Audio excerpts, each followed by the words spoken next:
অন্যান্য প্রাণীকুলের মাঝেও দেখা যায় তারা ছোট ছোট কাজ করে। প্রত্যেকটি পিঁপড়া জানে তাকে কি করতে হবে বাসা তৈরির জন্য। প্রত্যেকটি মৌমাছি জানে তাকে মৌচাকের কোন অংশে কাজ করতে হবে।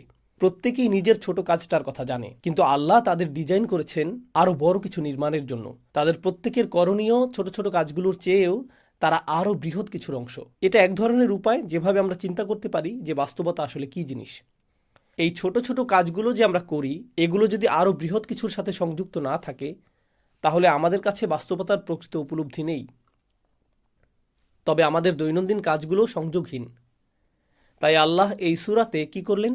তিনি বিভিন্ন উপায়ে বাস্তবতার প্রশ্নটাকে বিশ্লেষণ করলেন।